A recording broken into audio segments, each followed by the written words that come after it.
Dinaos ang 33rd Annual District Convention ng Order of the Amaranth sa lungsod ng Kawayan na nilalaukan ng 111 na delegates mula sa Maharlika Court, Namnama Court, Santiago Court, Kalinga Court, Magadam Court, Tuguegarao Court at Queen Isabella Court.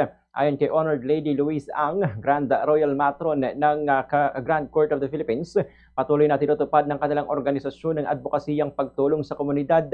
Ipinabatid niyang matagal na nakatuon ang Order of the Amaranth sa mga gawaing pangkawang gawa tulad ng pagtatanim ng puno, feeding programs at iba't ibang mga serbisyong pangkomunidad. Inayag din niya na tinutulungan nila ang kanilang mga kapatid na Mason at nananatiling bukas ang kanilang hanay para tumulong saan mang lugar sila kailangan. Idinagdag pa niya na hinihikayat nilang publiko na makibahagi sa kanilang mga proyekto dahil sa nagkakalob sila ng libreng check-up at regular na health monitoring para sa mga nais masuri ang kanilang kalusugan. Ganito ang bahagi ng pahayag ni Honored Lady Louise Ang.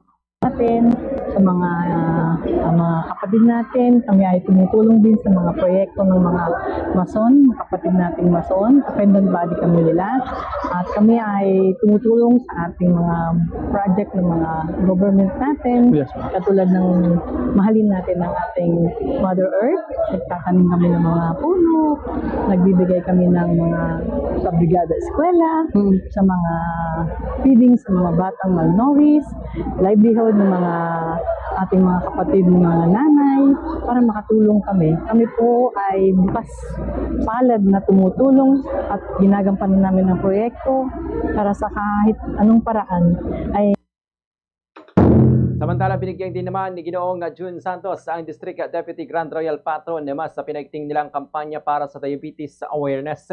Ayon sa kanya, nais nilang mas maging malawak ang kaalaman ng mga mamamayan tungkol sa naturang kondisyon upang mas mabilis itong matugunan at maiwasan ng mga komplikasyon. Ipinaliwanag niyang bahagi ng kanilang programa ang pag-imbita ng mga doktor upang masuri ang mga pasyenteng nais na ng masinsinan. At sinabi pa niya na sa ganitong paraan ay mas nagiging holistic ang kanilang paglapit sa kalusugan ng mga miyembro at benepisyaryo at inatutulungan silang magkaroon ng mas malinaw na ideya kung paano i-manage ang kanilang mga kondisyon. Ganito ang bahagi ng pahayag ni Ginoong June Santos. Yung awareness against diabetes is much wider. No, as much as possible, what we want, although we are trying to find those people na merong diabetes, but as much as possible, we don't want to see them. Kasi mas, kung iisipin mo, mas maraming makikita mo yung diabetes. Ang ibig sabihin nun is, maraming tao may sakit. So, ang gusto lang namin is, dapat magkaroon ng awareness para ma-prevent yung